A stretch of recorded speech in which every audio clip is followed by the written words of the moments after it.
It's been 30 years since Denise Bulger's 2-year-old son was abducted in a shopping centre in Merseyside. She tells me she finally feels listened to. Interest rates were kept on hold, but the Bank of England warns that Britain is facing a tougher job to get inflation down than other countries. Rishi Sunak is facing the prospect of yet another by-election after one of his MPs is found to have committed a very serious breach of standards rules.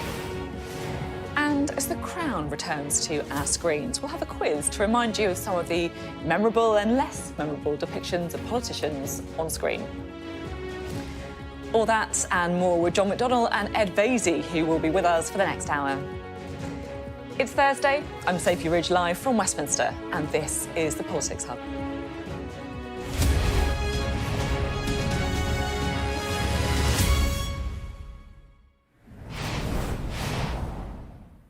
Hello, good evening. I want to take you back to 1993. James Bulger was 2 years old. He was at a butcher's counter with his mum in Bootle near Liverpool when he disappeared. CCTV footage later showed him being led away by two 10-year-old boys to a disused railway track. I'm not going to say what happened next because honestly I'm not sure I'd get through the rest of the programme, but his two killers were given new identities and did 7 years in a Young Offenders Institute. One of them, John McDonnell, has been jailed twice more since then, and yesterday his bid for parole was rejected. The story of James Bulger, that smiley, cheeky little boy, has really stayed with me, as I'm sure it has with you as well. And today I did an interview with a remarkable woman. Denise Fergus, James's mother, has been fighting for her son ever since that day in 1993. She told me that she has to be his voice because he no longer has one. In the last year alone, she's met with 3 different Justice Secretaries, campaigning for changes to the parole system and the way that victims and their families are treated.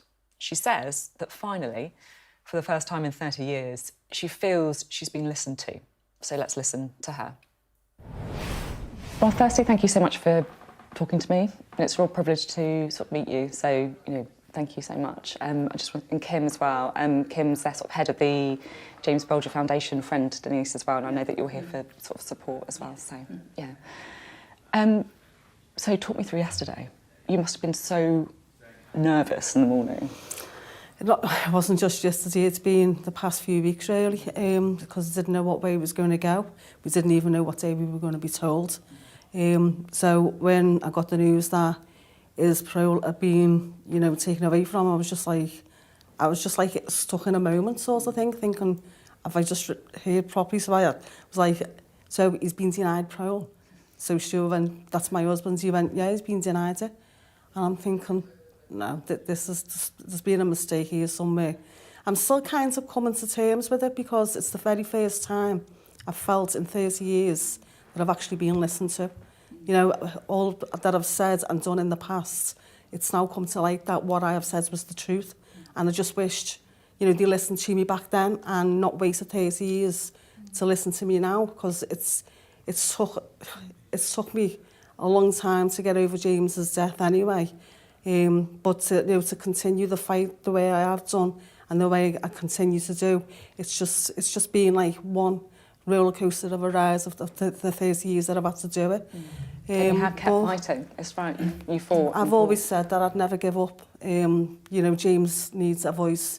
Obviously, he's not here to speak for himself, so I feel like I've got to speak on his behalf, and that's the way I've thought about it all these years, and that's the way I've seen it through. And what were you trying to tell people? You say you didn't feel listened to. What was it you wanted to tell them? What I wanted from the very beginning was for the two, I can't even name them, the two killers who took James's life. I wanted them to serve time in an adult prison, not just the young offenders, which that's what they've done. They served under 8 years in the young offenders, then they were released. So I feel like they were never punished for the crime. And I did say from the beginning, because they weren't properly punished, because they never went to a proper prison, that either one or both of them are going to go on to re-offend, and that's exactly what's happened. And I know you don't want to say his name, which is absolutely fair enough, but just so people know who we're talking about, John McDonnell, he didn't bother turning up to his own parole hearing as well. No, he didn't. That shows you how much of a coward he is. He even to this day, he's just denying everything that he's done. In my eyes, he feels like he's done right. He feels like he's the celebrity in all this. He feels like he's the one that's done wrong, been wrong done by, but he hasn't. You know, it's him that's done all this. He's caused this in my life. He's caused 30 years of pain in my life. And not only that, he's took James's life away from him. He never got his first day at school. He never got the chance to go on and marry and, you know, have his own kids. He's took all that away. And what he's took away from me now is we've got our own little granddaughter now. Now I'm looking at people posting pictures, you know, new grandparents posting pictures of their grandchild on social media. I can't do that because understandably my son doesn't want his daughter known or seen in case it falls under the wrong eyes, and I totally get that. Yeah, the impact on you, but your whole family. The entire family, yeah. I mean, he destroyed one life with James, but then he completely destroyed a family, my family. There's been a lot in the press recently, debate about whether or not people who don't attend, for example, their sentencing hearings should have harsher sentences, for example, put on them because it's not facing up, like you say, to what they've done. John Venables didn't go to his sort of parole hearing. Do you think that is something that should be changed? God, definitely, yeah. There's too many now who are deciding whether they want to turn up or not. You know, they should be made to turn up. They should be made to face these families who they've destroyed. You know, not hide away in a prison cell or young offenders. They should be made to face these families. I think the point is as well that with a parole hearing, it's to actually decide whether they're allowed to be released, Tony. Well, if they don't attend their parole hearing, it should be squashed at that point. Yeah. Because they're not taking responsibility. You know, the responsibility is to attend that and show the parole board that they have rehabilitated. So if they don't attend, as far as I'm concerned, they shouldn't continue with the hearing. Definitely not. You've met quite a lot of Justice Secretaries recently. Yeah. It's been a bit of a roller coaster in Westminster. First one we met was John McDonnell. He was, you know, absolutely amazing. What he said to me, you know, I walked out of the room and I said to Stuart and Kim, as he actually just said that. What did he say? What did he say? Am I allowed to say this? So obviously Dominic was the one that put the reform bill, the stages of it together. And when we met him, he came out with a file on James, which was about that thick, and there were just pages and pages, hundreds of notes. And I said to Denise afterwards, I felt like he has used Denise's tragedy, but to try and help going forward with the reform bill and use it like a case study, if you like. And he actually said to her, I'm going to do everything in my power to make sure he doesn't get released. But that was back then, before we'd seen anything come into force, so it was... But what he first said, when I walked into the room and I sat in front of him, I thought, I'm going to have to explain the whole situation from start.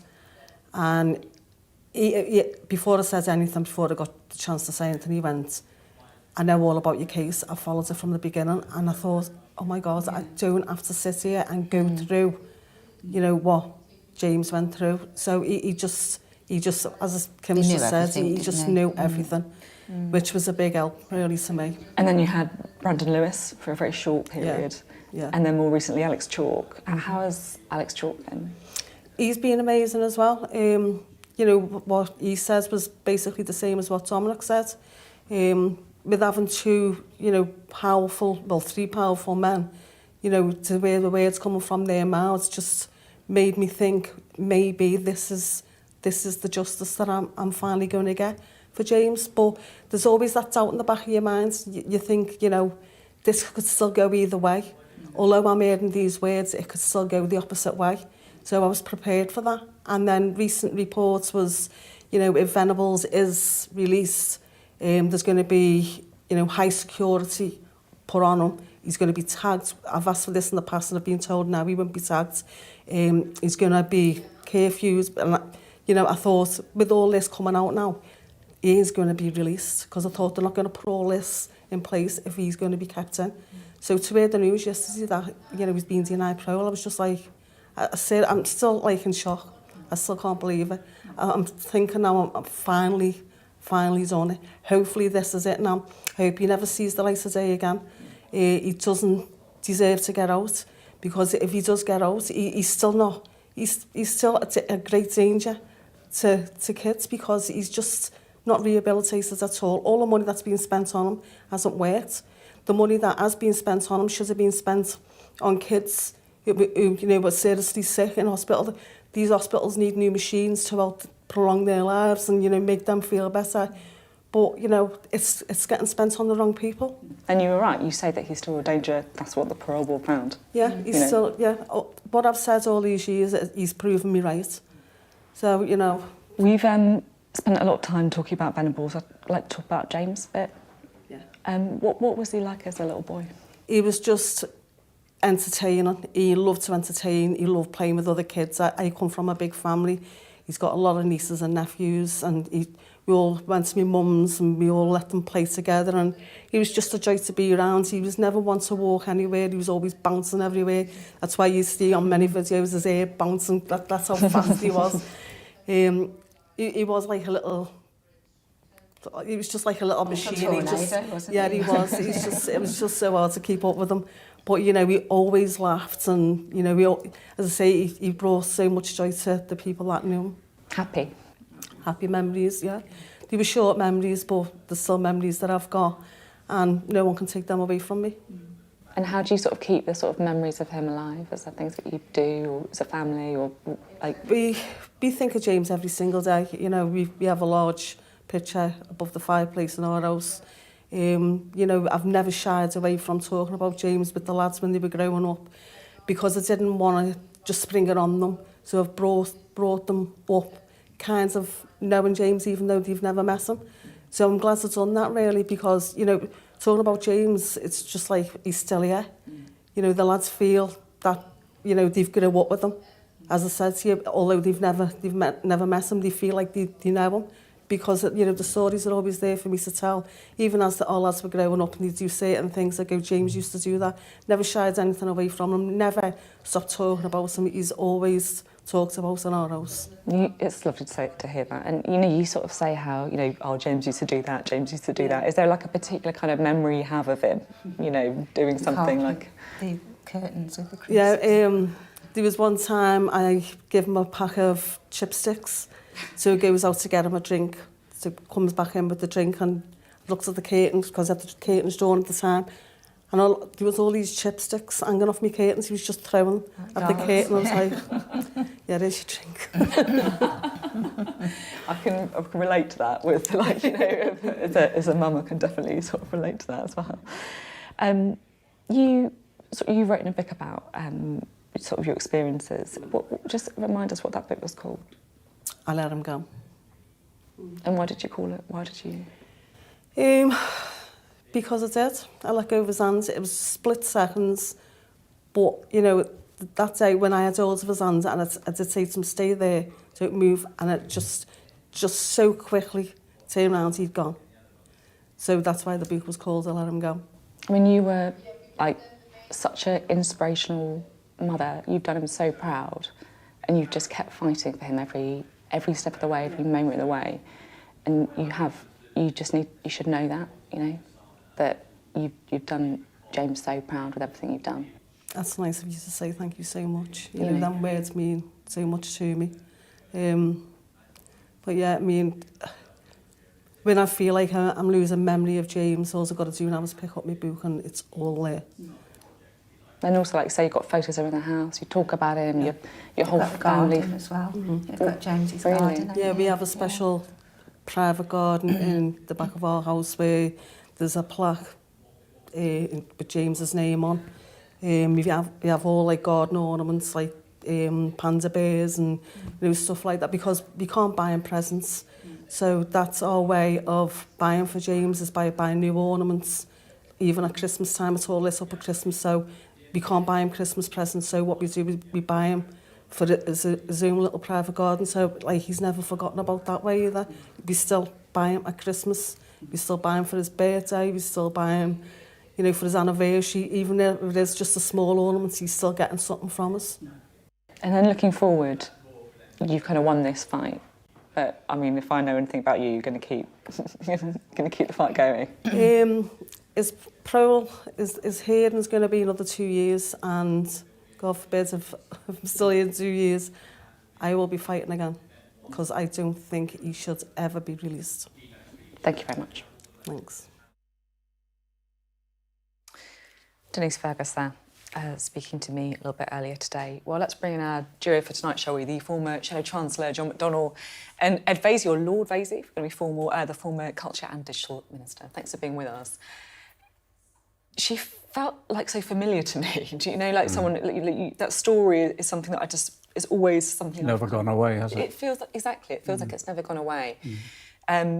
So I did, it was quite sort of genuine when I said I felt like kind of privileged to have met someone like that who's just been so determined in her fight. And she has raised some really important points for politicians about, victims' families, about not feeling listened to. She feels that she speaks on behalf of James, but also on behalf of other families as well. Like, how important do you think her message is? Critical. I think it's important that the parole board system is independent. But the role that politicians have to play is making sure it's operating effectively, so you're listening to the victims. And I think that's happening now. There's a much more of a listening to the victims than before and taking into account. And that's where she felt frustrated all the way through over the years. And I can remember the representations she's made in the past where no one seemed to be listening to her. And, well, I think the parole board have come to the right decision this time around. I think they have listened to her. And I think politicians have played the right role, not judging or prejudging the individual case, but making sure the parole board operates effectively.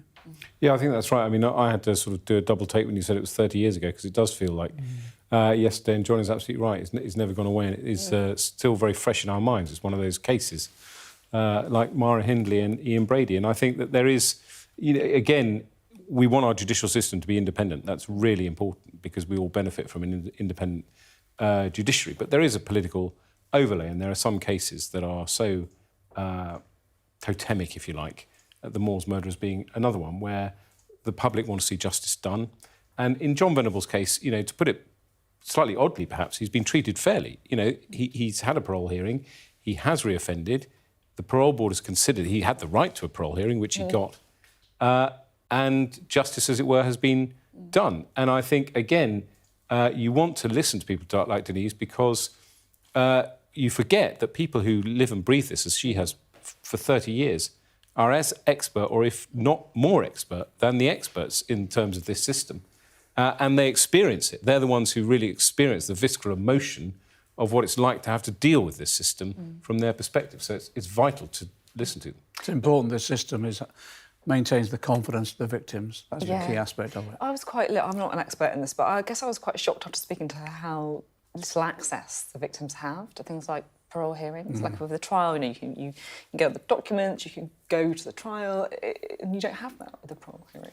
Yeah, in theory, it's there for, as it were, the prisoner to put their case to the parole board, an independent parole board, to listen to their case. And there may be a feeling, and again, to a certain extent, these things become old-fashioned, and they may seem current at the time, that having the victim's family in the hearing could influence the parole board. But it doesn't influence a jury when people are considering guilty or not guilty. And again, we are moving more and more to a system of, in all walks of life, of greater transparency and greater openness, and that's probably a good thing. You're not retrying the trial in the parole board. You're considering whether or not the person is fit for release into the community itself. But you still have to take into account the victim's considerations, because you've got to take into account what impact it will have on the victims on that release as well. So I think the system is improving, has improved greatly, and the role of the politicians is to make sure there's a process of accountability there. And clearly it's worked in this instance, but I can understand her feelings having to maybe go through this again. Yeah, I felt it so much. She lives it every day. I don't know how you managed the interview. It's a tough one, isn't it? Well, I felt it, I'll be honest. Yeah. But then you can see her and you're just like, well, no, it's extraordinary, really, absolutely extraordinary. Thanks both for talking about it. It's such an important issue. I'm so glad that we covered up the programme tonight as well. Other stories that we want to bring to you this evening, the Middle East. Rishi Sunak has insisted that a two-state solution in the Middle East is the right option. He was responding to comments made by Israel's ambassador to the UK, who told Sky News her country would not accept the prospect of a Palestinian state when the war in Gaza ends. Let's hear a bit of her interview with Sky's Mark Austin. Two-state solution? Is there still a chance for a two-state solution? I think it's about time for the world to realise the Oslo paradigm failed on the 7th of October, and we need to build a new one. And in order to build a new one... Does that new one include the Palestinians living in a state of their own? Is that what it includes? I think the biggest question is what type of Palestinians are on the other side. This is what Israel realised do they have on a the 7th state, of October. though? The answer is absolutely no, and I'll tell you why. Well, then how can there be peace? How can there be peace in the reason there is no peace Israel is because the Palestinians... Without offering Mark, a state to Palestine, how can there be peace in Israel? Israel knows today, and the world should know now, the reason the Oslo Accords failed is because the Palestinians never wanted to have a state next to Israel. They want to have a state from the river to the sea. So the two-state solution is dead? Why are you obsessed with a formula that never worked, that created this radical people in the other side? Why are you obsessed with that? Well, in reaction to that interview, the Foreign Secretary, Lord Cameron, talked this afternoon in front of the House of Lords Committee. Let's listen. It is disappointing, but ultimately, if true security and stability for Israel, which is something I care deeply about, I believe in Israel as a homeland for Jewish people, I believe in its right to exist, to thrive, to defend itself, and all the rest of it. Long-term security, I think, requires there to be a state for Palestine as well. Well, let's bring in John and Ed. Extraordinary, heated interview there. What's your... The Netanyahu government, which may or may not survive very much longer. It's a hardline government, a very right-wing government. It's being blamed by the Israeli people for what happened. I mean, obviously Hamas is to blame for what happened, but for leaving them vulnerable to that horrific attack by the Hamas terrorists. So I don't think a two-state solution is off the table. We've talked about peace in the Middle East and around Israel for 50 years. Sometimes it feels like a pipe dream, but if we're ever going to achieve it, there can only, it seems to me, be achieved by having a homeland for the Palestinian people. So I felt that was an extreme point of view from an ambassador that doesn't necessarily represent mainstream Israeli opinion, which will potentially change if the Netanyahu government falls. I don't think we should be surprised at what she said, because she's been consistently saying that throughout her political career. And what's happening in reality is, under the Netanyahu government in particular, is trying to destroy the two-state solution. The settler incursions being state-sanctioned almost, with the protection of the IDF in the West Bank. What is, I think, an ethnic cleansing of Gaza itself as well, along which I think is a number of war crimes. We all condemn Hamas, but we have to condemn what's happening in Gaza as well. The only hope that we've got now is, hopefully, we'll arrive at a ceasefire and negotiate a settlement. But I think, as Ed, once the Netanyahu government will fall, because I think it will, it's so unpopular in Israel, there's then the chance to get back to real discussion about what two-state solution looks like and how rapidly that can be implemented. It does sometimes feel like a bit of a pipe dream, though, as you put it, doesn't it? I mean, it feels like, you know, you hear leaders in the UK and the US talking about it like, yes, this is just, obviously, this is what we should be doing. And then you listen to people in the Middle East and they're saying completely different things. Yeah, but there's no other option, is there? There's no other option. If there was a way in which they could all live together within one state, both Palestinians and Israeli Jews, but that's not what the Israeli Jews want. They want a Jewish state. And in fact, that's not what the Palestinians want now. So it is the only option. So what we need to do is focus on that and not allow elements like Likud under Netanyahu to destroy that opportunity.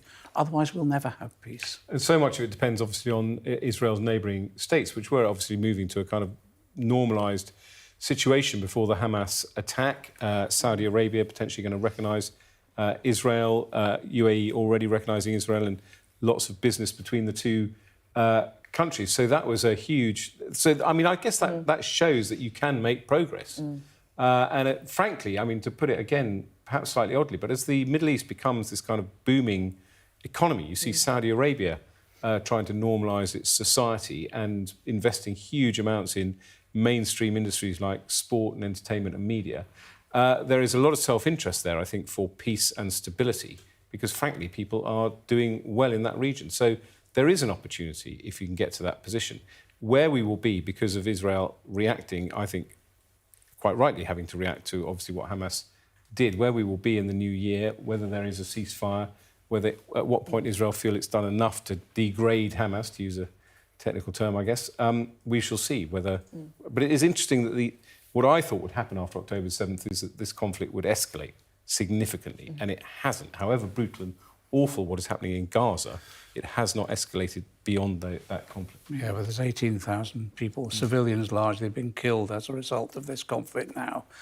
And I think the international community has a bigger role to play in restraining Israel, bringing about a ceasefire.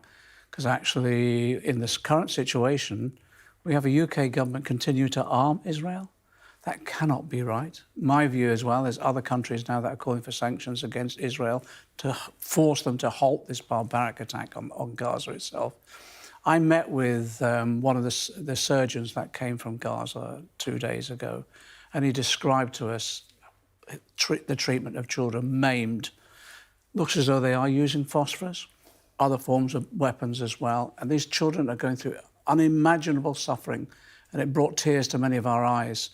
And that pressure, therefore, for the UK government, working with other international partners now, has to be on Israel to bring about a ceasefire, and a permanent ceasefire that then leads us into negotiations about two-state solution.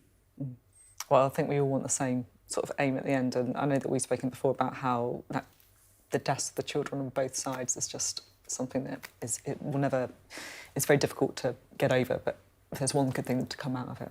Thank you both very much. Very serious programme so far, like talking about some really important issues. But coming up next on the Politics Hub, we're going to look at why hard-pressed mortgage holders might not get an interest rate cut for some time.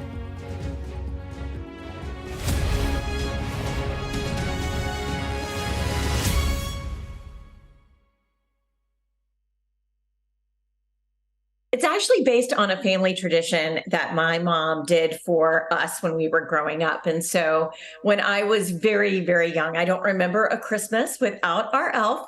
We would wake up every morning from the US Thanksgiving through Christmas Day, and our elf had gone to Santa Claus, provided a report, and was back in our home in a new spot every morning. And so we would race out of bed to go find our elf. His name was Fizby, and it truly was the most magical way to experience the season. And so many, many years later, my sister and I wanted to share our tradition with the world, and that's how the Elf on the Shelf was born. Elves fly back and forth to Santa, as you might imagine, and so they really have individual personalities. So if your family is really creative, you have a lot going on, your elf will probably be creative too. And if you're more of a laid-back family, the elf usually takes on that personality of your family. So you name the elf, it gets its magic, and then it's going to be off to the races. There are so many fun things that elves do. Sometimes they're pretty chill. They just, hang out at the house and watch and report, which is a big deal. And other times you're going to see all manner of creativity. Sometimes they like to get in the cereal box. They tend to like the bathroom for some reason. I'm not sure what that's about, but it tends to be very popular. Once you read the book, you will understand the entire tradition in its entirety. So everything from you can't touch the elf or it could lose its magic, all the way through the tradition. It really is about families spending time together and enjoying the magic of the season. And while there are imposter elves out there pretending to be the actual true elf on the shelf, the magical elf from Santa, it truly is a way for wonder and magic and holiday beauty to come into focus.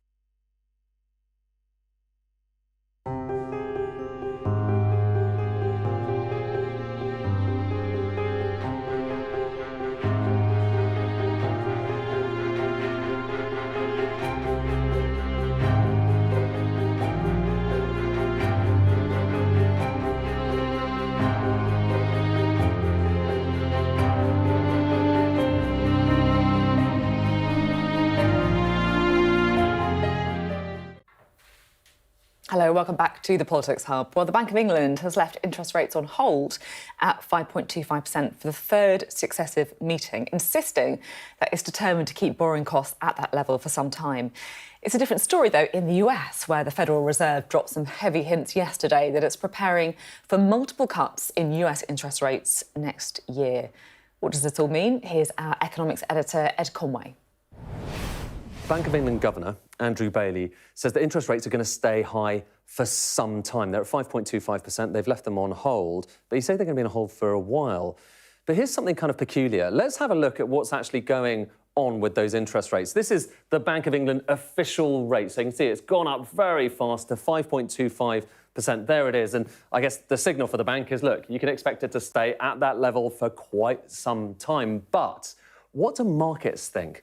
Out there, lots of people making bets about what's going to happen to interest rates. And here's what those bets suggest. Actually, that those rates are going to come down, and come down pretty quickly. They're going down as soon as next spring and going down by about a percentage point. That's partly because the Federal Reserve, so the US central bank, has also dropped some hints that it may be cutting its interest rates.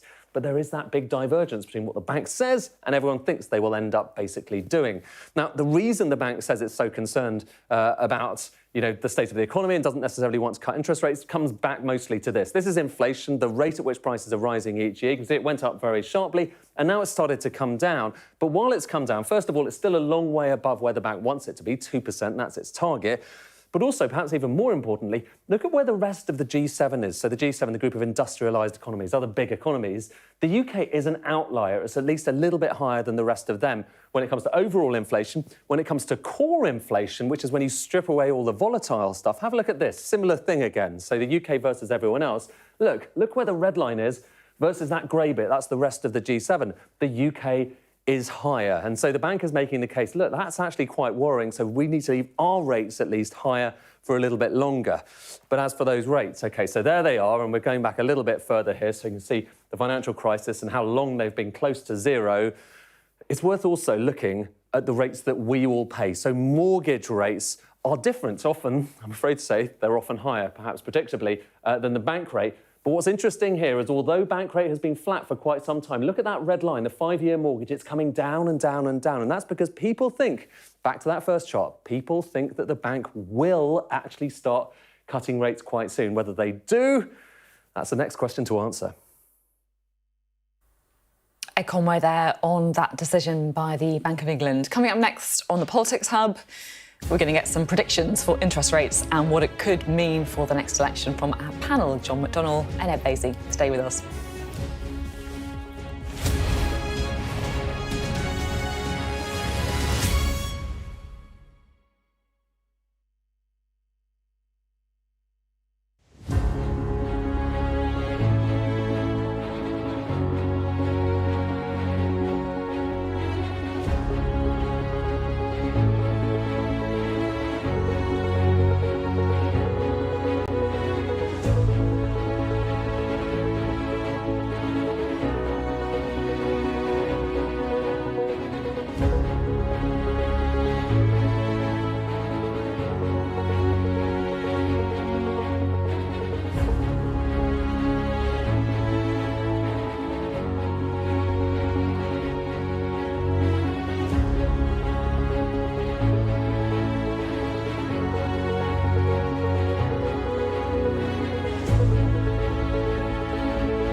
welcome back to the Politics Hub. Before the break, we were hearing about the Bank of England's decision to hold interest rates at 5.25%, indicating they're not coming down anytime soon. Can bring it back in, John and Ed. I have to say, I loved your reaction when you heard about the predictions. I thought you were going to say, we're going to talk to some experts about what will happen to interest rates next week, and then we'll get certainly Ed Vaizey's view on what they said, because the idea that I'm an expert on where interest rates are going, John knows a lot more about economics than I do. I mean, I was going to say that the second graph that was shown on your report, that how core inflation is outpacing the rest of the G7, is the reason that interest rates are likely to remain high in the UK. And apparently a lot of people are investing in sterling, because obviously you buy a currency when the interest rates are high, because you know the currency is going to be strong, because they're predicting that interest rates in the UK will remain higher for longer to ensure that inflation can be weeded out, as well. Yeah, that sounded very expert. Exactly. That's very good. But the other interesting thing is, the Fed and the European Bank and the European Central Bank and the Bank of England are all holding rates. So basically, 2024 is a year of hold. But John and I were talking earlier, he was talking about his constituents and what they're going through. I mean, part of me feels that everyone has kind of made it through 2023, but it feels like 24 is going to be a real reckoning, because people have really tightened their belts. And there's nothing left to give. You're mentioning about what the political ramifications are. If I was Rishi Sunak, I would be desperate to see inflation come down a bit more by the spring, desperate the interest rates come down, and then I could do a bit of a feel-good factor budget. The problem he's got is that even if interest rates do come down a bit, you've got 2 million people whose mortgages are being renewed next year. They're coming off fixed-rate mortgages, go on to the flexible ones. They'll be hit at the moment by about £240 a month. That's a lot, isn't it? You can't see a feel-good factor coming back in when they're hit so hard, really. I think we'll follow the Fed at some stage, so interest rates are bound to come down. But I'm opposed to the increase in interest rates in the first instance, because a lot of our inflationary pressure is external. Part of the issues about our core inflation is because we trade in a different way from others. We rely upon the service sector, but also we don't create enough of our own energy, so we haven't invested in alternative fuels in the way that others have, or alternative sources. So we are vulnerable. I can understand that. But when you increase interest rates, your prime purpose is to create a recession. And that's what they've done. And that's the last thing this government wants at the moment. So you'll find the Bank of England at the moment is almost pulling against the government in what they're doing. And it's not inspiring, I don't think it is inspiring investment. It might inspire speculation in terms of sterling, but not investment. Currency investment, not investment. But I mean, it is interesting. I mean, Rishi Sunak is kind of the spreadsheet prime minister. And I hadn't really thought about this before this discussion, but obviously he does. I mean, he may not have the best political instincts, but he does understand economics and kind of international finance, and he will probably be looking very carefully, as John kind of indicated, what is inflation likely to be in the summer? What are interest rates likely to have done in the spring? And that could perhaps actually point to an autumn election, because or longer, right? I mean, I've been sort of wondering, will there be an autumn? It's always dangerous for a government to wait to see what happens. But if you're saying waiting to see what happens means lower inflation and lower interest rates, that may well be worth waiting to see what happens. There was a lot of speculation over the last few weeks about him going for a spring election. I've always worked on October, because I think they'll want as long as possible. And when they get to the spring, he'll look at the polls and think, we haven't narrowed it sufficiently yet. I think it will narrow, but not sufficiently. Then they'll go for October. If it's in his hands. Yes, it is. Can I just throw one thing into this as well, which has irritated me a lot? The banks are making a fortune out of this. In the first 6 months of 23, they made £30 billion worth of profits, 28.9 or whatever it was. They're walking away, they're laughing all the way to the bank. If I was Rishi Sunak, I'd say, we need that money to invest. I'd introduce a windfall tax on them. There you go. Thanks both very much. Good job. Thank you. Happy? Thank goodness you haven't asked me about a windfall tax. Well, the outlook for the economy is sure to feature in tomorrow's newspapers. We'll have our extended press preview and news review from 10:30 p.m. this evening. That's with tonight's news and tomorrow's headlines. Well, joining us will be the broadcaster and commentator Ali Miraj and the political correspondent for Politics Joe, Ava Santina Evans. Now, the Prime Minister is facing the prospect of another by-election after the Common Standards Committee recommended that the Conservative MP Scott Benton be suspended from the chamber for 35 days. Well, our chief political correspondent, John Craig, is here. John, what's been happening? Well, this is the report from the Standards Committee. Scott Benton is the MP for Blackpool South. He was recently suspended from the Tories because he was rather foolish and got conned into boasting to a sting by the Times newspaper about how he could lobby ministers on behalf of a gambling company. Well, that company didn't exist. Anyway, they've thrown the book at him, 35-day suspension. This is Blackpool South. It's a seat that was Tory from 64 until, I think I'm right in saying, till 97. Gordon Marsden, a Labour MP, won it. And then Scott Benton won it in the last general election. Majority there is, well, look, 3,690.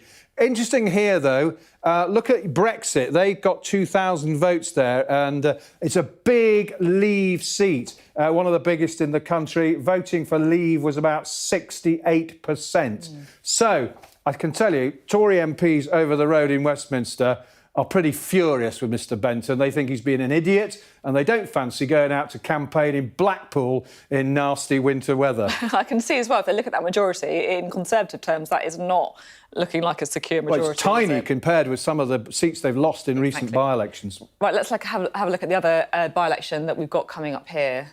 Here we go, Wellingborough. Well, what has happened with Peter Bone? Peter Bone is, well, some would say an eccentric, some would say a maverick. He's been MP for Wellingborough, I think it's Northamptonshire, isn't it, since 2005. Big majority. He was found guilty of bullying and harassing a member of staff and indeed exposing himself. So he has been suspended. The recall petition is already underway. Results early next week, Tuesday. Now, to get a recall petition through and trigger a by-election, you need 10% of the electorate. In this constituency, the electorate's 80,000. Only need 8,000. I mean, I'm sure that John will confirm that Labour will be getting people to put their recall votes in already. I mean, Peter Kyle, who was the mastermind of the Mid-Beds triumph for Labour, he's already campaigning there. So they've got that tricky by-election almost certainly the early part of the year. Double by-election hell for the PM in the new year if Blackpool South goes ahead as well. I mean, that's a decent majority. 18,000, perhaps the Tories might have some hopes of holding that, but after recent by-elections, probably not. And Blackpool South, well, Labour would be very confident of winning that. That was a big Leave seat as well. It was 63%, not as high as Blackpool South, but just what Mr Sunak didn't want, on top of all his other problems. Not what he needs at all. John, thank you very much for talking us through the numbers there. John Craig. Right, let's bring in our panel. Let's talk to John and Ed, shall we now? I mean, how are you feeling about those two, John? Confident of taking one or both? Yeah, I'm confident about Blackpool South. I campaigned up there for the Labour candidate before, Chris Webb. He's a local lad, well known, and he's deeply involved in the local community. So I think we'll win Blackpool South. I'm never overconfident of these things, but I think we are. With the other seat, I think anything can happen. We've seen the other by-elections, huge majorities overturned, and I think there is a sort of popular anger about MPs who offend. To be honest, I'm angry about it. Being caught in a sting like that is just appalling. To actually offer yourself for sale, that's what you're doing as an MP. And the reason I'm angry is because what happens is they're all the same every time. It was a bit like the expenses scandal. It just lowered people's confidence in the political system. So every time an idiot like this does something like this, I'm really furious about it. I mean, the Peter Bone constituency, that looks like something the Conservatives should easily hold. But John's right, you just don't know now, right? You don't know. It was the constituency, it was Nadine Dorries' constituency, I think, that Labour won, that people didn't expect them to... No, it was the other one, not Nadine Dorries, I can't remember. Anyway, one of them they won where they thought it was going to be touch and go.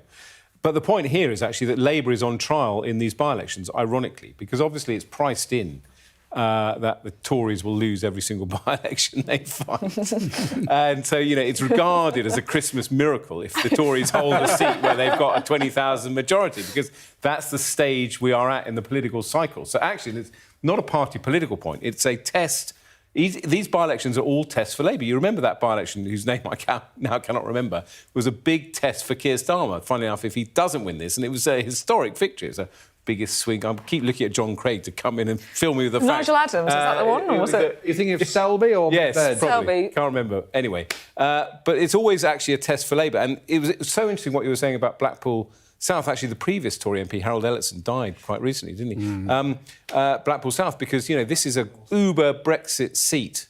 Blackpool North. It's lovely having John. You know what I was going to say? Fact-checking in the corner. It's like our human Alexa in the corner. He's like just poised over there. Can you just stay there for all politics hub programmes? What was the constituency of Harold Ellison? John, we need you. It's you know, if there's, you know, maybe this is Farage's moment. Maybe he's going to go to Blackpool. He survived the jungle. Can he survive Blackpool and become Respect's MP? I mean, if there is this kind of crazy thing of 68% voting Brexit and everyone leaving the Tories, maybe they'll all go to Respect. So that could be quite an interesting by-election. But again, it will turn, if the Respect vote goes up, as it were, it'll turn into a test for Keir Starmer. Reform. Respect. I'm getting everything wrong. I'm getting everything wrong. It's that time in the evening. It's been a very I finally long talk about something week. I know about and I get it all wrong. It's a very long Having week. bluffed my way through the economy. You were great on the economy section. That was good. Get me on a by-elections and I fall apart. Do you agree with the analysis that it's a test for Keir Starmer? Every by-election is a test for all the political parties, but we're on a winning You roll. sounded like a politician. Well, I John. know, but we're That's on a. not like you. I was then going to say we're on a winning roll at the moment, so naturally it will be. And with Blackpool, you'd expect us to win it, and it was a shock not winning it in 2019, basically. On the other ones, where there are large majorities like that, yeah, there'll always be a test for us now because we've trounced in so many other constituencies at the moment. I think. In the Labour Party, we do have to get real, though. Things will narrow a bit, and we've got to be realistic about that. And therefore, what we've got to make sure is that we're not alienating sections of our support as well. So we have to be more careful. What's happening now, then? In some areas as well, particularly with regard to the Gaza situation, we have alienated in certain constituencies a large number. It isn't just the Muslim population, a large number of young people and progressive people who have been alienated by that. So we have to be careful about that and what we say. And also, can I just say, references to Mrs Thatcher don't go down very well in some constituencies, certainly didn't go down very well in Scotland. So I just might want to be cautionary to some of my friends and comrades. John referring there, I think, to Keir Starmer's mention of Margaret Thatcher in a newspaper column, I believe it was. Still to come on the In the politics. Daily Telegraph. Yeah, there you go. Now, God, it wasn't the sun. I can't get them to stop talking. The Crown comes to an end, having given us some memorable portrayals of senior politicians. But how well do our panel remember other depictions of politicians on screen? We've got our quiz next, and I'm really sorry to say John is not going to be here to help you. Oh.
I'm Adam Parsons. I'm Sky's Europe correspondent based here in Brussels. More flares going off, a volley of rocks, cobbles have been pulled up out and are being used as missiles to hurl at these police. We take you to the heart of stories that shape our world.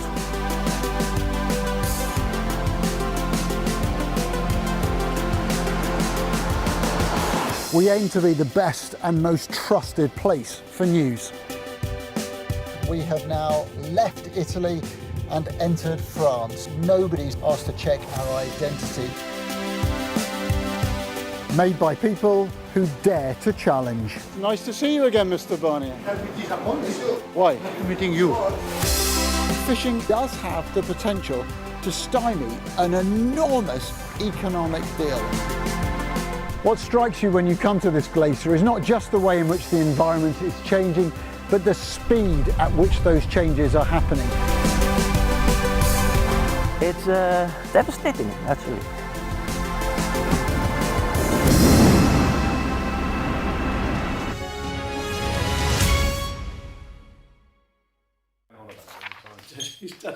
Hello, welcome back. You're watching The Politics Hub. Now, the grand finale of the Netflix royal drama The Crown is out. The final 6 episodes trace the aftermath of Princess Diana's death and the meeting of William and Catherine. And while, of course, the show focuses on the royal soap opera, it has given us some rather unlikely portrayals of leading politicians, from John Lithgow as Winston Churchill to the Trainspotting star Johnny Lee Miller playing John Major. But how well do our panel remember other depictions of politicians? I thought we'd have a little go with our quiz. You ready? It's multiple choice, so you don't have to worry too much. As ready as we'll ever be. First question. Which of these has not played Tony Blair? Not played him. Michael Sheen, Colin Firth or Damien Lewis? Damien Lewis? I'm going Colin Firth. The answer is Colin Firth. Oh, Damien Lewis apparently was Confessions of a Diary Secretary TV film. Yeah, There you go. Yeah, all the depictions of Tony Blair sort of gone through my mind for some reason. The Michael Sheen one's it's a memorable one. Right, next question. OK, which of these has played Margaret Thatcher? Hopefully we can animate it. Here we go. Is it Leslie Manville, Helena Bonham Carter or Olivia Colman? Who has played Margaret Thatcher? Leslie Manville? Correct. I think so. Correct. Yeah. Very good. 2-1 to Ed. Yeah. Question 3. Oh, it's like penalties, isn't it? Which is like penalty shootout, yeah. Who has not played Winston Churchill? Not played him. Richard Burton, Anthony Hopkins or Timothy Spall? Richard Burton. Correct. Yeah. Anthony Hopkins. Oh, you're joking! Oh! Did Richard Burton play Yeah. A 1974 anthology series, apparently. I'll be honest, I had no idea about this myself, but there you go. Web search there for the Sky production team. Yeah, 2-1 still. Wouldn't have looked anything like Right. Which of these has not played Nelson Mandela? Idris Elba, Morgan Freeman or Denzel Washington? Oh, that's a Who has tough one. not played? Well, Morgan Freeman has. Yes, I'm 99% certain. I would go for Idris Elba because I think he'd be the most non-looking like Nelson Mandela person. But I think Denzel. OK. Okay, The answer is... I'm going Idris Elba, so we're splitting. Yeah, we're so. splitting it this time. The answer is Denzel Washington. Oh, I got it, that one. There So we we're go. 2-2. 2-2. Goes down to the wire. This is what we want. 2-2. Jeopardy This is what the television. viewers want. We've got 2 Eat more. your heart Right. out, I'm a celebrity. They've nodded off by now. Right, who has played Joe Biden? Oh. Who has played him? Tim Allen, John Lithgow or Jim Carrey? Well, I've never heard of 2 of those actors. I'll just pluck John Lithgow out of Well, the... I was going to do the same, but go on, we'll split it. I'll go for Tim Allen. Well, you're both wrong. Sorry, guys. It was Jim Carney. Jim Carrey. And that means Carrey, it's I mean. all down What did he to the play him last in? one. Saturday Night Live 2020. Okay, So that is quite yeah, of hard, to course, be fair. Of course, yeah. Sarah Palin, last question. Yeah. This is for the win, guys. Okay. So you're not allowed to pick the same one. Who has played Sarah Palin? Julianne Moore, Keira Knightley or Sandra Bullock? I don't think Keira Knightley has. I hope not, anyway. Julianne Moore, then I'll go for. I'll go for Sandra Bullock. The answer is, drumroll please, Julianne Moore. Oh, John McDonnell. Oh, there you go. Well, you see, this is a metaphor for the next general election. The Tories just race ahead, confident, smug, and slowly. I've got... Slowly fall behind. Labour Now, overtake and win. Right. this did get us thinking about what would happen if there was a film made featuring you guys. And Mark Williams, our producer, decided to put your pictures into one of those apps to show you what famous person you most resemble. Oh. So we're trying to find out who would play you. Well, Robert Redford. You ready? Go on then. Right, here we go. Let's do Ed Vaizey first. Ed, apparently this is who you most resemble. You ready? Adam Sandler, the comedian. Oh, yeah. Can you see it? What do you reckon? I can see the resemblance there. Shove off. I can see the resemblance there, definitely, yeah. Very similar style as well. There you go. Can you see the baseball cap? Might have to take that one off. Your face. Come on, don't let him off the hook. John McDonnell. It's here your we go. turn, mate. You ready? Here we go. John McDonnell will be played by John Cleese. Ah, spot on. That's good enough for me. It is a true story that this England, which is the great Dear England, which is the great James Graham play about the England World Cup, where Joseph Fiennes plays Gareth Southgate, and people think, how did you cast Joseph Fiennes? And the director literally typed in actors that look like Gareth Southgate. Is that right? Now, my team have been in stitches all day because they've done the same thing for me, and they haven't told me who it is. Oh, brilliant! And I don't know why they find it so funny. It could be for any reason. But this is who apparently would play me. And I am quite intrigued. Well, there you are then. I'll totally take that. I don't know why they thought that was so amusing. I'll 100% take that. Who is it? I think that's Christina Aguilera. Yeah. That wasn't what I was expecting. I thought it was going to be something really loud, judging by everyone's reaction. No, but as soon as you said the name, I recognised it. Oh, 100% take that. I couldn't remember the name, but certainly soon. I think I've done quite well there, to be honest. That's all right, isn't it? Lovely to have you both on the show. Thank you so much. Really good fun. I will see you guys on Monday at 7 p.m. But up next, it's SJ with the UK Tonight.